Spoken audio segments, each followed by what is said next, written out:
শুরু করছি রবীন্দ্রনাথ ঠাকুরের অন্যতম ছোট গল্প ত্যাগ। ফাল্গুনের প্রথম পূর্ণিমায় আম্রমুকুলের গন্ধ লইয়া নব বসন্তের বাতাস বহিতেছে। পুষ্করিণী তীরের একটি পুরাতন লিচু গাছের ঘন পল্লবের মধ্য হইতে একটি নিদ্রাহীন অশ্রান্ত পাপিয়ার গান মুখুচ্ছেদের বাড়ির একটি নিদ্রাহীন শয়নগৃহের মধ্যে গিয়া প্রবেশ করিতেছে। হেমন্ত কিছু চঞ্চলভাবে কখনো তার স্ত্রীর একগুচ্ছ চুল খোপা হইতে বিশ্লিষ্ট করিয়া লইয়া আঙুলে জড়াইতেছে, কখনো তাহার বালাতে চুরিতে সংঘাত করিয়া ঠুং ঠুং শব্দ করিতেছে, কখনো তাহার মাথার ফুলের মালাটা টানিয়া স্বস্থানচ্যুত করিয়া তাহার মুখের ওপর আনিয়া ফেলিতেছে। সন্ধ্যাবেলাকার নিস্তব্ধ ফুলের গাছটিকে সচেতন করিয়া তুলিবার জন্য বাতাস যেমন একবার এপাশ হইতে একবার ওপাশ হইতে একটু আধটু নড়াচড়া করিতে থাকে, হেমন্তের কতকটা সেই ভাব। কিন্তু কুসুম সম্মুখের চন্দ্রলোক প্লাবিত অসীম শূন্যের মধ্যে দুই নেত্রকে নিমগ্ন করিয়া দিয়া স্থির হইয়া বসিয়া আছে। স্বামীর চাঞ্চল্য তাহাকে স্পর্শ করিয়া প্রতিহত হইয়া ফিরিয়া যাইতেছে। অবশেষে হেমন্ত কিছু অধীর ভাবে কুসুমের দুই হাত নাড়া দিয়া বলিল, কুসুম, তুমি আছো কোথায়? তোমাকে যেন একটা মস্ত দূরবীন কষিয়া বিস্তর ঠাহর করিয়া বিন্দুমাত্র দেখা যাইবে এমনই দূরে গিয়া পড়িয়াছ। আমার ইচ্ছা তুমি আজ একটু কাছাকাছি এসো, দেখো দেখি কেমন চমৎকার রাত্রি। কুসুম শূন্য হইতে মুখ ফিরাইয়া লইয়া স্বামীর মুখের দিকে রাখিয়া কহিল, এই জ্যোৎস্না রাত্রি, এই বসন্তকাল, সমস্ত এই মুহূর্তে মিথ্যা হইয়া ভাঙিয়া যাইতে পারে এমন একটা মন্ত্র আমি জানি। হেমন্ত বলিল, যদি জানো তো সেটা উচ্চারণ করিয়া কাজ নাই, বরং এমন যদি কোনো মন্ত্র জানা থাকে যাহাতে সপ্তাহের মধ্যে 3-4 রবিবার আসে, কিংবা রাত্রিটা বিকাল 5টা 5:30 পর্যন্ত টিকিয়া যায়, তো তাহা শুনিতেই রাজি আছি। বলিয়া কুসুমকে আর একটু টানিয়া লইতে চেষ্টা করিল। কুসুম সে আলিঙ্গন পাশে ধরা না দিয়া কহিল, আমার মৃত্যুকালে তোমাকে যে কথাটা বলিব মনে করিয়াছিলাম, আজ তাহা বলিতে ইচ্ছা করিতেছে। আজ মনে হইতেছে তুমি আমাকে যত শাস্তি দাও না কেন আমি বহন করিতে পারিব। শাস্তি সম্বন্ধে জয়দেব হইতে শ্লোক আওড়াইরা হেমন্ত একটা রসিকতা করিবার উদ্যোগ করিতেছিল।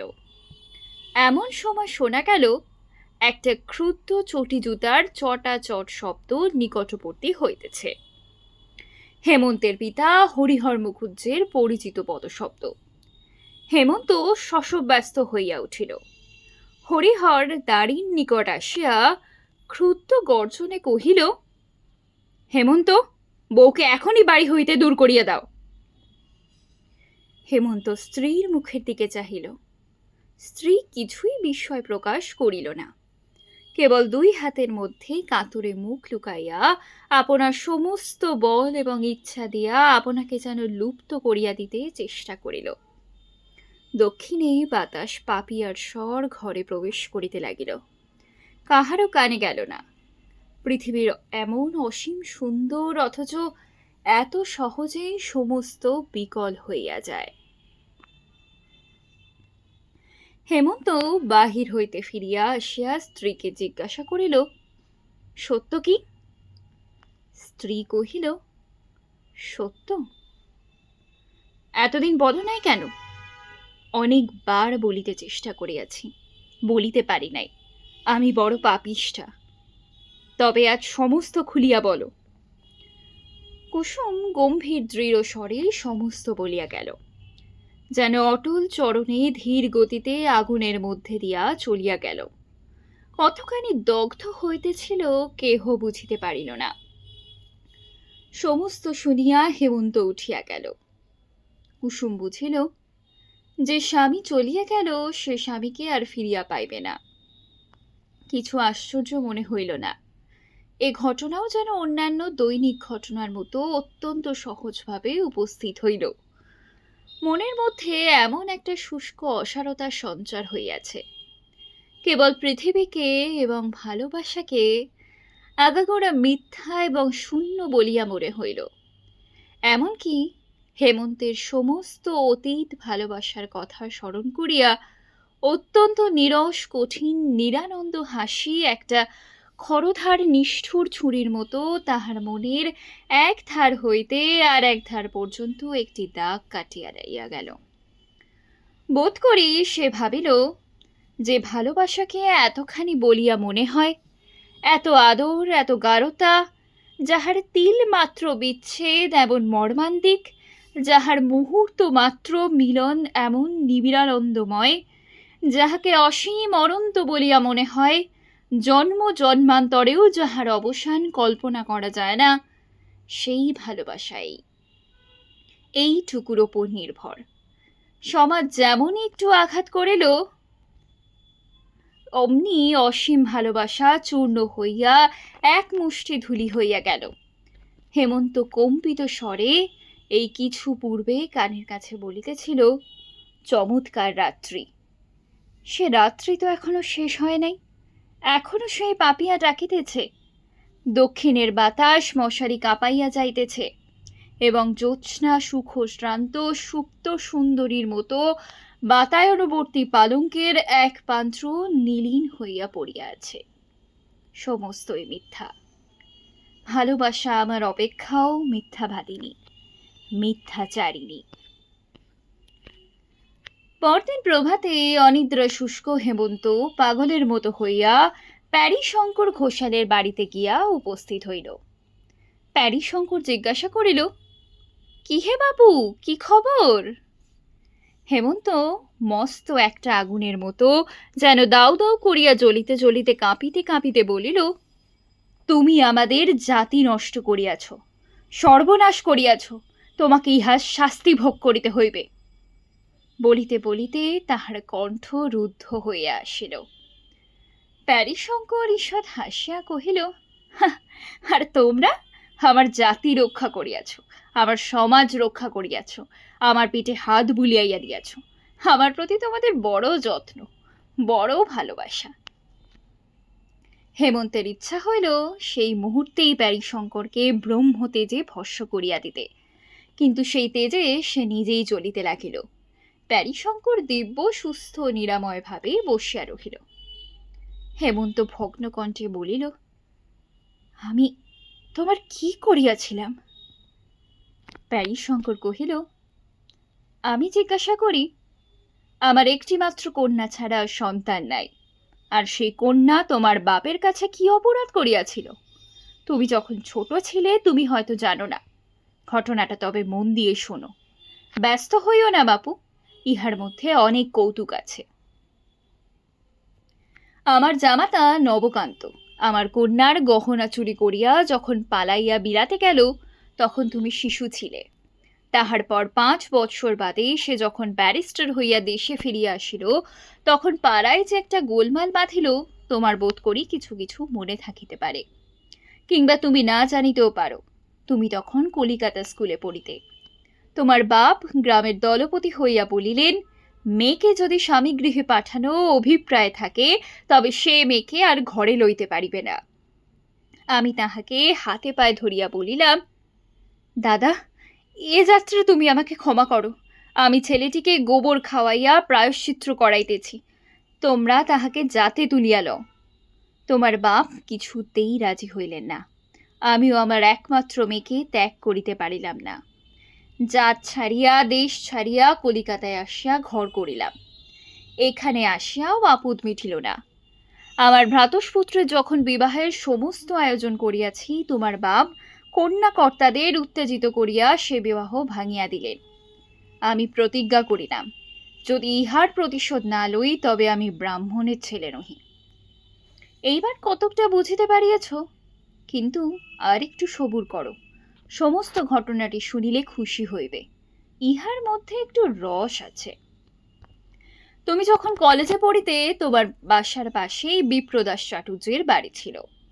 বেচারা এখন মারা গিয়াছে। চাটুর্য মহাশয়ের বাড়িতে কুসুম নামে একটি শৈশব বিধবা অনাথা কায়স্থ কন্যা আশ্রিতভাবে থাকিত। মেয়েটি বড় সুন্দরী। বুড়ো ব্রাহ্মণ কলেজের ছেলেদের দৃষ্টিপথ হইতে তাহাকে সংবরণ করিয়া রাখিবার জন্য কিছু দুশ্চিন্তাগ্রস্ত হইয়া পড়িয়াছিল। কিন্তু বুড়ো মানুষকে ফাঁকি দেওয়া একটি মেয়ের পক্ষে কিছুই শক্ত নহে। মেয়েটি প্রায়ই কাপড় শুকাইতে দিতে ছাতে উঠিত, এবং তোমরাও বোধ করি ছাতে না উঠিলে পড়া মুখস্থ হইত না। পরস্পরের ছাদ হইতে তোমাদের কোনরূপ কথাবার্তা হইত কিনা সে তোমরাই জানো। কিন্তু মেয়েটির ভাবগতিক দেখিয়া বুড়ার মনেও সন্দেহ হইল, কারণ কাজকর্মে তাহার ক্রমিক ভুল হইতে দেখা গেল, এবং তপস্বিনী গৌরীর মতো দিন দিন সে আহার নিদ্রা ত্যাগ করিতে লাগিল। এক একদিন সন্ধ্যাবেলায় সে বুড়ার সম্মুখেই অকারণ অশ্রু সংবরণ করিতে পারিত না।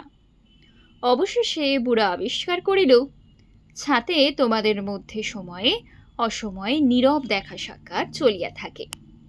এমনকি কলেজ কামাই করিয়াও মধ্যাহ্নে চিলের ঘরের ছাড়ায় ছাতের কোণে তুমি বই হাতে করিয়া বসিয়া থাকিতে। নির্জন অধ্যয়নে সহসা তোমার এত উৎসাহ জন্মিয়াছিল। বিপ্রদাস যখন আমার কাছে পরামর্শ জানিতে আসিল, আমি কহিলাম, খুড়ো, তুমি তো অনেক দিন হইতে কাশী যাইবার মানস করিয়াছ। মেয়েটিকে আমার কাছে রাখিয়া তীর্থবাস করিয়া যাও, আমি তাহার ভার লইতেছি। বিপ্রদাস তীর্থে গেল। আমি মেয়েটিকে শ্রীপতি চাটুর্যের বাসায় রাখিয়া তাহাকে এই মেয়ের বাপ বলিয়া চালাইলাম। তাহার পর যাহা হইল তোমার জানা আছে। তোমার কাছে আগাগোড়া সব কথা খোলসা করিয়া বলিয়া বড় আনন্দ লাভ করিলাম। এ যেন একটি গল্পের মতো। ইচ্ছা আছে সমস্ত লিখিয়া একটি বই করিয়া ছাপাইব। আমার লেখা আসে না, আমার ভাইপোটা শুনিতেছি একটু আধটু লেখে, তাহাকে দিয়া লেখাইবার মানুষ আছে।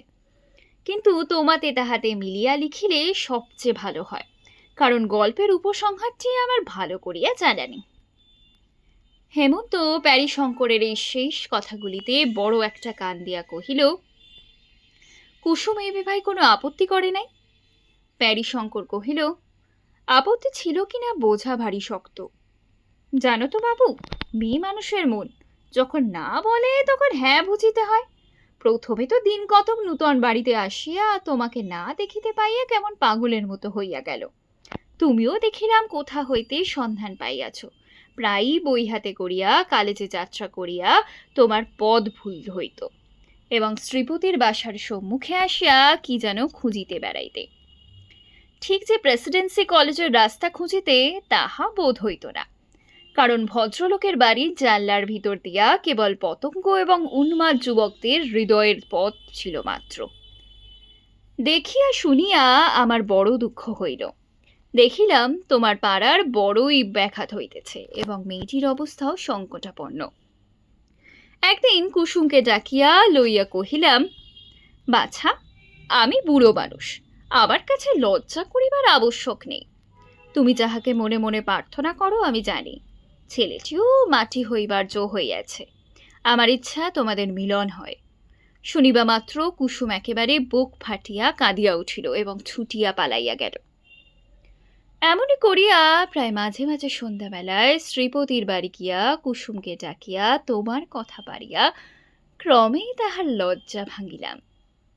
অবশেষে একদিন ক্রমিক আলোচনা করিয়া তাহাকে বুঝাইলাম যে বিবাহ ব্যতীত পথ দেখি না, তাহা ছাড়া মিলনের আর কোনো উপায় নাই। কুসুম কহিল, কেমন করিয়া হইবে? আমি কহিলাম, তোমাকে কুলীনের মেয়ে বলিয়া চালাইয়া দিব।